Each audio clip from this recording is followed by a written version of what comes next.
PNC తరపు నుంచి అందరికీ దసరా శుభాకాంక్షలు.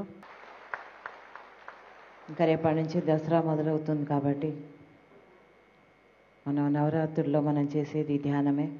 ఈ 7 రోజులు చేసింది కూడా ధ్యానమే. చాలా అద్భుతంగా జరిగింది. తిరుపతి పిఎస్ఎస్ఎం హిస్టరీలోనే ఇది ఫస్ట్ టైము ఇంతమందితోటి ఇక్కడ ధ్యానం జరగడం. పత్రికారికి చాలా కోరికగా ఉండేది ఇలా చేయాలని, ఇలా జరగాలని. ఇన్నేళ్ళుగా 30 ఏళ్ళు గడిచిపోయింది పిఎస్ఎస్ఎం వచ్చి ఇక్కడ, పత్రికారి ఇక్కడికి వచ్చి. ఈరోజు పిఎంసి ద్వారా మనమందరం ఎంత ఆనందంగా ధ్యానం చేసుకుంటున్నామంటే చాలా చాలా చాలా సంతోషంగా ఉంది, గొప్పగా ఉంది, గర్వంగా కూడా ఉంది. పిఎంసి వారు నిర్వహించిన ఈ ధ్యాన మహాయాగం పీస్ కోసమైనా కూడా వరల్డ్ పీస్ కోసమే జరుగుతూ ఉంది. పత్రికారు ఎన్నో ఏళ్ల క్రితమే ఇది మొదలెట్టారు, ఈ యాగాన్ని, ధ్యానాన్ని. దాన్ని వీళ్ళు చాలా చాలా గొప్పగా అందరి ఇళ్ళకి తీసుకెళ్తున్నారు. పిఎంసి ద్వారా ఎన్నో ఎన్నో ఇళ్ళు, ఎంతోమంది ధ్యానంలోకి వచ్చారు. ఆయన మొదలెట్టిందే ఆయన ఇంటింటికి వెళ్ళి చెప్పడము. అప్పుడంత మీడియా లేదు, సోషల్ మీడియా లేదు, కష్టపడేవారు. ఎప్పుడైతే ఒక ఛానల్ అంటూ మనకు వస్తుంది అని పాపం ఆయన ఆశపడ్డారో ఇంకా నాకు పని లేదు అనుకున్నారు.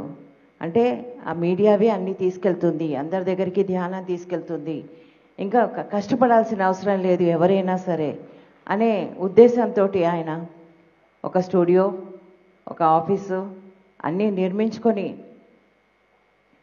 అక్కడ ప్రతి ఒక్క మాస్టర్ యొక్క అనుభవాల్ని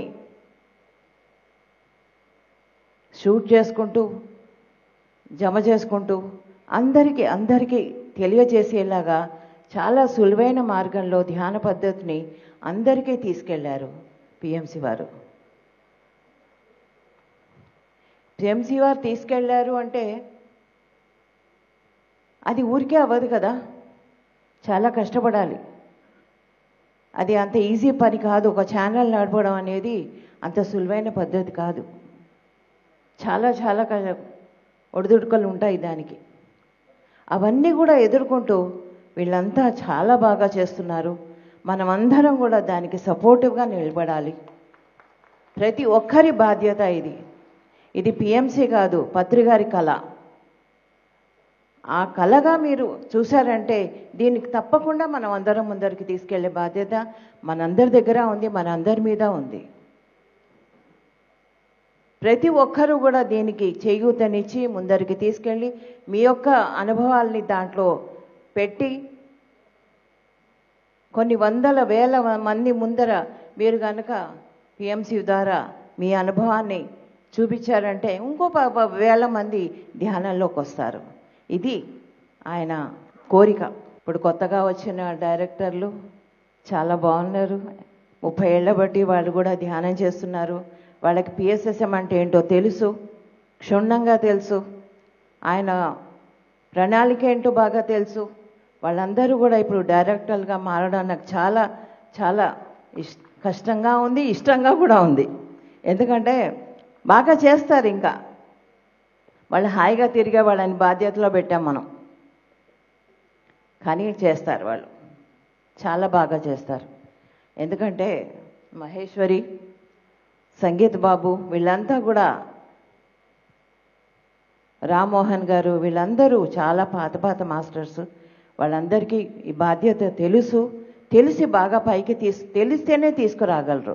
కొత్త వాళ్ళని పెట్టారనుకోండి, వాళ్ళకి పత్రికారు తెలియదు, పత్రికారు ఏమిటో తెలియదు, ఆయన యొక్క విజన్ తెలియదు. అలాంటప్పుడు వాళ్ళు ఎలా తీసుకెళ్ళగలరు? కనుక ఇది మంచి డెసిషన్ తీసుకున్నారు పిఎంసి వారు. నేను చాలా కంగ్రాచ్యులేట్ చేస్తున్నాను వాళ్ళందరికీ కూడా. చాలా హ్యాపీగా ఉంది ఇవాళ నేను ఇక్కడికి రావడం. తిరుపతిలో ముఖ్యంగా ఈ ధ్యాన మహాయాగం జరగడం, ఎన్ని వేల మంది వచ్చి ధ్యానం చేయడం నేను చూశాను. ఇంట్లోంచి చూసేదాన్ని, ఈ 7 రోజులు ఇంట్లోంచే చూశాను. ఎందుకంటే కొంచెం ఇబ్బందిగా ఉండి రాలేనేమో అని అనుకున్నాను. ఇంకా నేను ఉండబట్టలేక సంగీత్ బాబు ఎంతో ప్రేమగా మొన్న కళ్ళ నీళ్లు పెట్టుకున్నారు, మీరు రాకపోతే ఎలాగా అన్నట్టు.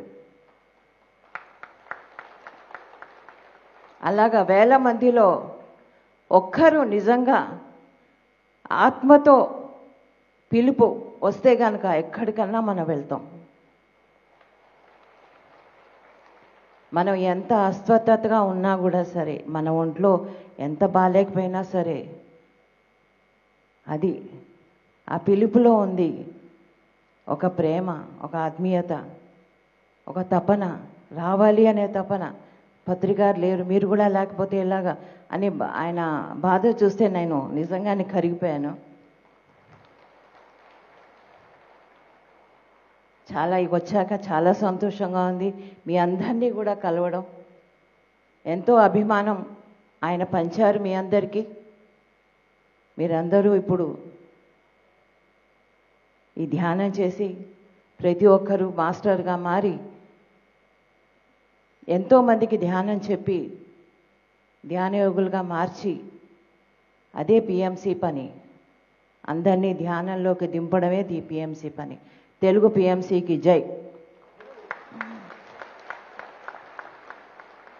నాకు చాలా సంతోషంగా ఉంది ఇవాళ పిఎంసి ద్వారా ఇంతమంది ధ్యానంలోకి రావడం, ఇక్కడ తిరుపతిలో ధ్యానయాగం జరగడం అనేది ఇట్స్ ఆయన కళ. నేను అదే పొద్దున్నే చెప్పాను, ఆయన పైన డాన్స్ చేస్తూ ఉంటారని సంతోషంతో.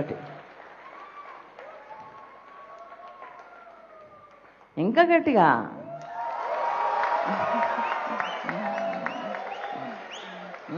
ఇంకా గట్టిగా.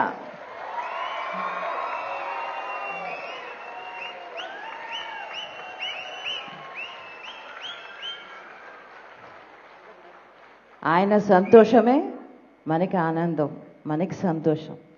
ఆయన ఎప్పుడైతే అక్కడ పైన సంతోషంతో ఆనందంతో తాండవం చేస్తుంటారో, ఎప్పుడైతే శివుడు తాండవం చేస్తాడో కింద జనమంతా ఎంత ఆనందంగా ఉంటారో అదే ఇప్పుడు జరుగుతోంది.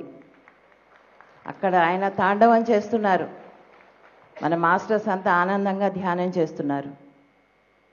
ఇది ఆయనకు కావాల్సిన ధ్యాన జగత్.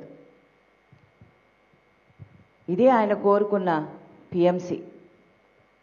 పిఎంసి అంటే ఇలా ఉండాలి, ధ్యానాన్ని పంచాలి.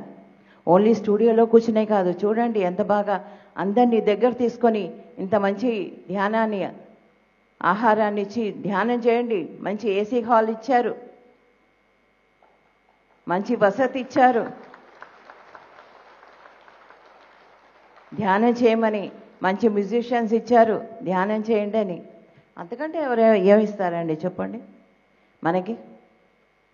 కనుక మనం అందరం కూడా ధ్యానులుగా మారి మన బాధ్యతను మనం సక్రమంగా నిర్వర్తించడమే మన కర్తవ్యం. ఇప్పుడు ప్రస్తుతం కర్తవ్యం.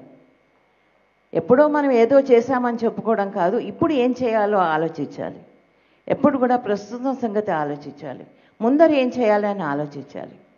అప్పుడే మనం ఇంకా బాగా ఆ ప్రణాళికను ముందరికి తీసుకెళ్ళగలము, చేయగలము. ఒక ప్లానింగ్ ఉండాలి, లైఫ్లో ఒక ప్లానింగ్ ఉండాలి, ఒక గోల్ ఉండాలి. ఆ గోల్ కనుక తెలిసిందంటే బాగా ప్రయాణం చేయగలం. గోల్ లేకపోతే కన్ఫ్యూజ్ అయిపోతాం, ఇటు అటు పరిగెడతాం. అది కాదుగా మనకు కావాల్సింది. ఒక గోల్ అంటూ పత్రికారు ఏర్పరిచారు, ఆ గోల్కి మీరు మరి అందరూ కూడా చేరుకోవాలి. కనుక పిఎంసికి మనం సపోర్ట్ చేద్దాం అందరం. మనందరి బాధ్యత పిఎంసికి సపోర్ట్ చేయడం, అవునా కాదా? ఇక్కడ వచ్చి 7 రోజులు హాయిగా ఉండి వెళ్ళడం కాదు, ఈ తర్వాత ఇంకా ఉంది, ఇంకా పని ఉంది మనకి. ప్రతి ఒక్కరూ పిఎంసి గురించి ఆలోచించండి, దాని ముందరికి ఎలా తీసుకెళ్ళాలో ఆలోచించండి. డైరెక్టర్లు అనే వారికి పోస్టులు కాదండి, వాళ్ళదొక పెద్ద బాధ్యత. అది అంత ఈజీ కాదు. ముందరికి తీసుకెళ్ళాలంటే ఎంతో ప్రణాళిక ఉండాలి, వాళ్ళకి ప్లానింగ్ ఉండాలి. కనుక వాళ్ళు చేసే పని వాళ్ళు చేస్తున్నారు, మనం చేసే పని మనం చేద్దాం.